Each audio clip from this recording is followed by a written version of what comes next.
Yon mga kababayan, iyak si Mike Abe. Kulang na lang maglumpasay ito mga kababayan ha. Dahil nga ayon sa kanya, nabulgar na daw na itong apat na senatorial candidate ng alkansya ng Bagong Pilipinas ay bumaliktad na. Nagpapakita pa daw ng suporta kay dating Pangulong Duterte. Pero bago tayo magpatuloy, babati muna ako ng magandang hapon sa aking mga subscribers dyan, sa aking mga viewers. Maraming salamat sa inyong suporta. Shoutout sa inyong lahat. Yun ang mga kababayan. Galit itong si Mike Abe sa apat na senatorial candidate ng alkansya ng Bagong Pilipinas. Dahil nga ayon sa kanya, bakit daw nagpapakita pa ng suporta kay dating Pangulong Duterte?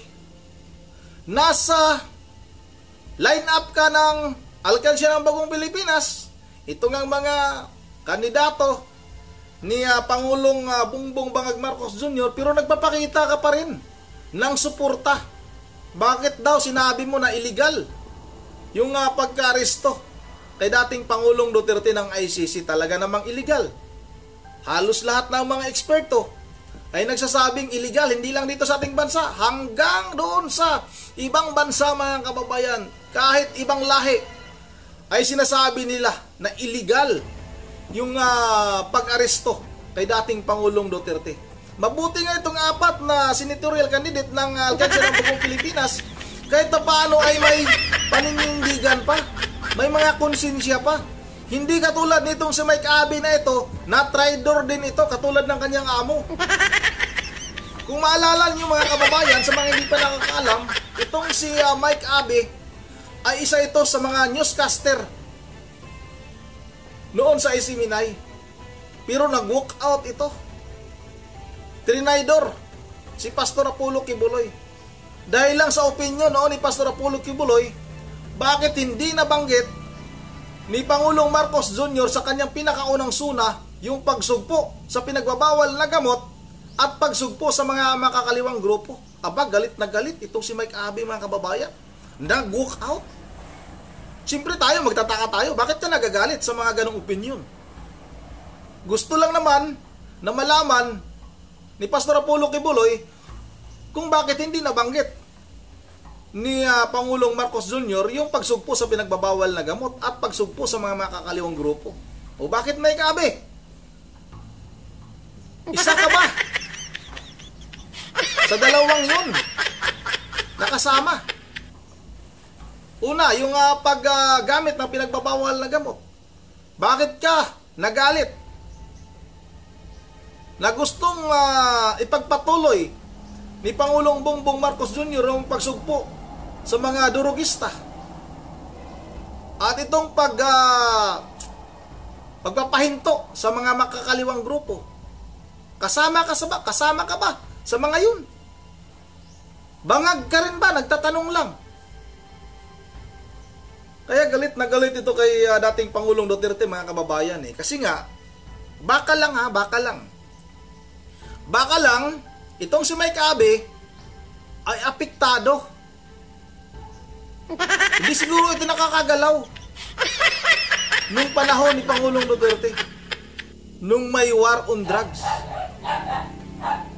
Isa siguro yan mga kababayan. Kaya hindi niya matanggap. Nahinto ako ng ilang taon sa paggamit ng wax. Linis talaga yung mukha ni Mike Abe, no? Talagang nag-wax yata ito Talagang malinis. Walang kabalbas-balbas.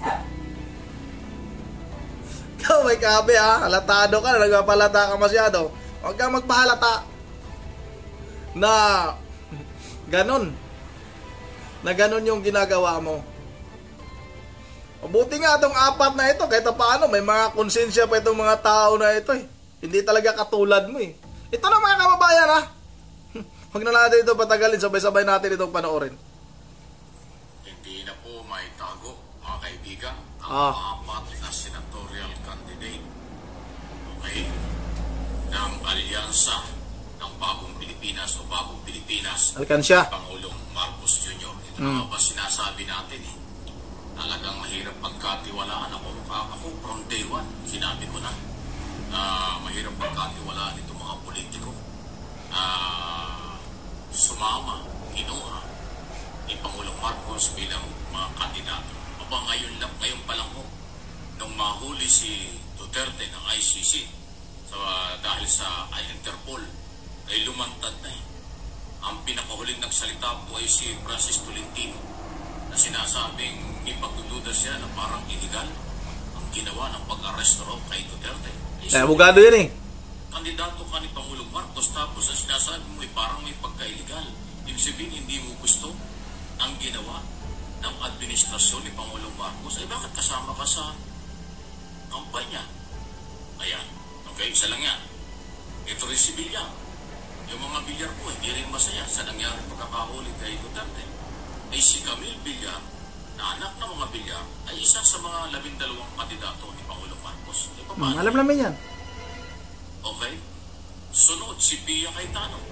Hindi man nagsalita si Pia Cayetano, pero si Alan Cayetano, pero vocal, na sinabi niyang illegal ang pagkaka-arresto kay Duterte.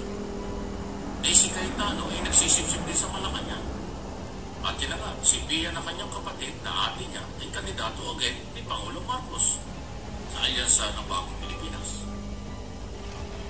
At siyempre, okay, ang pinakahuli at dati naman po na ito ay talagang pro-Duterte kahit anong mangyari, si Senador Jaime Marcos. So, 4 po ang hindi na nakatiis at tumantad na. Eh, paano ngayon ito? Susuportahan ba ninyo ito? Ako, definitely hindi ko susuportahan ito mga ito. Until now, ako po ay umaamin parang tatlo ang aking kandidato na napipili. At pwede kong pagkatiwalaan. Pero itong Villar, Jaime Marcos, Pia Cayetano, at Tol Tolentino, kung ganyan po ang galawan nyo, bakit sumama kayo sa koalisyon ni Pangulong Marcos? Kung hindi naman pala nyo susuportahan ang mga policy at programa nito. Ang pagkakahuli kay dating Pangulong Duterte hindi kasalanan ng Philippine government. Sumunod lang sila sa Interpol na ulit-ulit na natin sinasabi. Hindi daw kasalanan ng administrasyong ito yung pagka-aresto ni dating Pangulong Duterte ng ICC. Ikaw, Mike Abe, iwan ko ba kung matalino ka ba talaga? Kung ginusto ba ng administrasyong ito na hindi makipag-ugnayan sa ICC, maaresto ba itong si dating Pangulong Duterte? Ginusto, minamadali nga nila. Kasi gusto nga nila na mailipad na kaagad itong si dating Pangulong Duterte para wala nang magawa itong kampo ni dating Pangulong Duterte. Yan yung mga sinasabi ngayon mga kababayan. Yan yung mga umuugong na tawag nito, yung mga sinasabi na mahirapan na daw na maibalik dito sa ating bansa. Yan yung sinasabi rin ni Boying Rimulya. Dahil andoon na daw sa ICC. Kaya pala, minamadali nila kahit na illegal yung pag-aresto, kahit na parang kidnapping talaga, yung pagdala kay dating Pangulong Duterte doon sa Dahig, Netherlands, ay basta lang maipadala na doon. Kasi mahirap na daw pala maibalik dito mga kababayan. Lalong-lalo na itong administrasyon ni Marcos Jr. ay pumayag, nakipag-ugnayan. At talagang sila yung nagbigay ng hudyat na pumasok ang ICC dito sa atin. Bakit yung ibang bansa? Bakit hindi na-aresto itong presidente ng Russia? Sa Israel, bakit hindi na-aresto? Hindi pinayagan ang kanilang mga namumuno doon. Ito, si Arnie Tevez, sabi nyo, kaya nakipag-ugnayan itong Pilipinas dahil sa Interpol. Bakit ito si Arnie Tevez? Kung tutusin mga kababayan, itong Timor-Leste, maliit lang ito na bansa, para yatang mas mahirap pang na bansa sa atin yan. Pero naninindigan sila. Hindi nila binibigay ngayon si Arnie Tevez, hindi nila pinababalik dito sa bansa, hindi nila isinuko. Kahit na sinasabi na yung Interpol ang gumagalaw, andoon si Arnie Tevez. Nagpasya na yung hukuman ng Timor-Leste na hindi nila ibibigay si Arnie Tevez. Hindi nila pababalikin dito sa ating bansa. Kaya ikaw, Mike Abe, wag mo ngang bigyan ng bigyan ng maling impormasyon itong ating mga kababayan. Huwag mong bigyan ng palaisipan. Ang katotohanan niyan talagang mali. Bakit ba magkakaroon pa ng malakihang pagtitipon ng ating mga kababayan? Kahit dito sa aming probinsya, may mga pagtitipon kami rito. Nung nakarang araw nga lang, nung 19 na hindi kami natuloy dahil ang lakas ng ulan. Kahit sa ang panig ng bansa, mayroong pagtitipon. Kahit sa ang panig ng ating bansa dito, sa Pilipinas, may pagtitipon dahil nagpapakita ng suporta kay dating Pangulong Duterte. Dahil alam namin, at maraming nakakaalam na illegal yung ginawa ng administrasyong ito.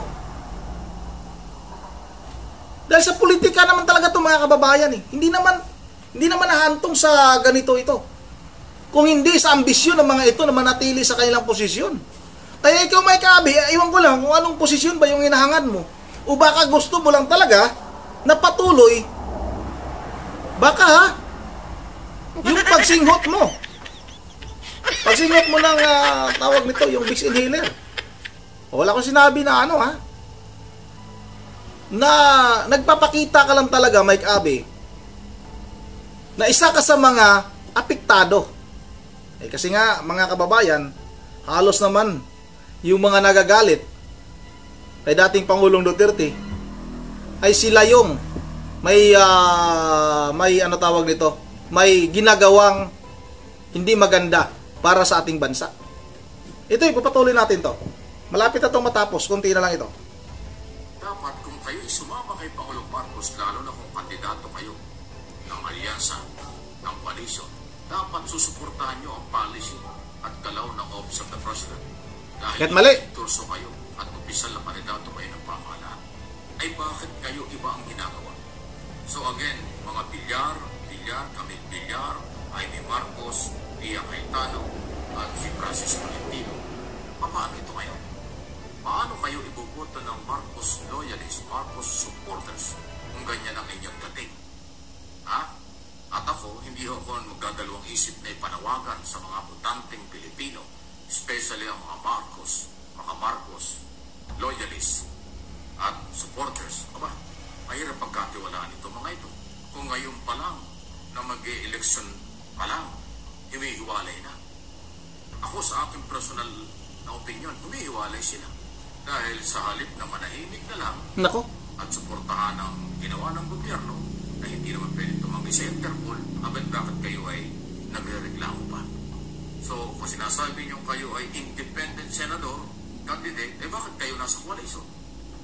Dapat talaga independent kayo. Hanggang dyan na lang mga kababayan.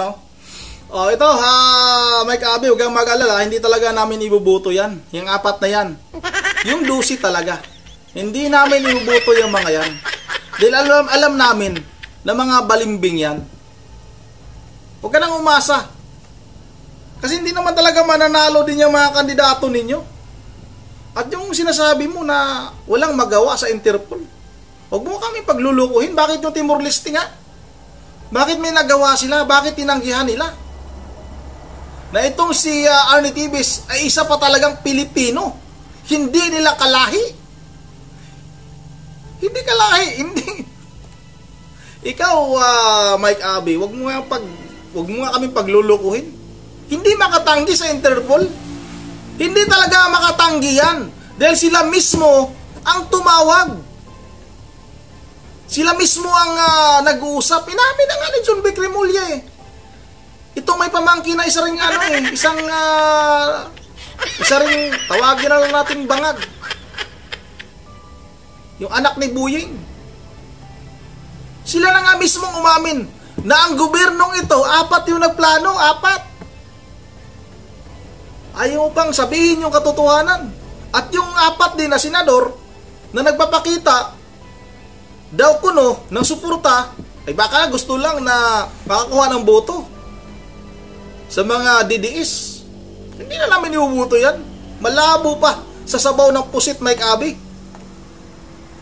Huwag mo kami paglulukuhin. Kasi ikaw, isa kang traidor. Sa mga hindi pa nakakalam, traidor, ito si Mike Abe, mga kababayan. Nag-walk out ito sa Isiminay. Dahil lang sa opinion ni Pastor Apollo Kibuloy. Nag-walk out siya. Akala niya siya yung nagmamay-ari ng Isiminay. Yung may-ari tuloy ng Isiminay ay bawal lang magbigay ng kanyang opinion na bakit hindi nabanggit. Yun lang ha. Bakit hindi nabanggit? Yung tungkol sa pagsugpo sa pinagbabawal na gamot nung pinakaunang suna nitong si Pangulong Marcos Jr. Nag-walk out, mga kababayan, galit na galit. Galit na galit si Mike Abe. Iwan ko lang kung supot din ba ito. Katulad din ito ni Epifanio Labrador na nagpapakalat. Ito dapat ang imbestigahan. Bakit hindi ito pinapatawag sa Kongreso? Sa mga kuno nagpapakalat ng fake news, bakit puro didiis lang ang target ng administrasyon ito? Patas ba yan? Yun ang mga kababayan, hanggang dito lang muna. At bago tayo magtatapos ay mag-shoutout lang muna ako. Shoutout tayo kay Ma'am Virgie Verhel de Dios ng Pulilan, Bulacan. Kay sino ba ito? Kay Ma'am Joyce ng Japan, Ma'am Joyce, maraming salamat sa iyong suporta. Maraming salamat. At kay Ma'am Edie Saborbi, kay Sami Trabahada Cooper ng Boracay. Kay sino ba ito? Kay Grico, shout out. Shout out na rin kay Ernesto Lopez. Shout out kay Efren Biton. Kay Pakli Vlog, shout out sa iyo ha. Pakli Vlog, maraming salamat Pakli Vlog.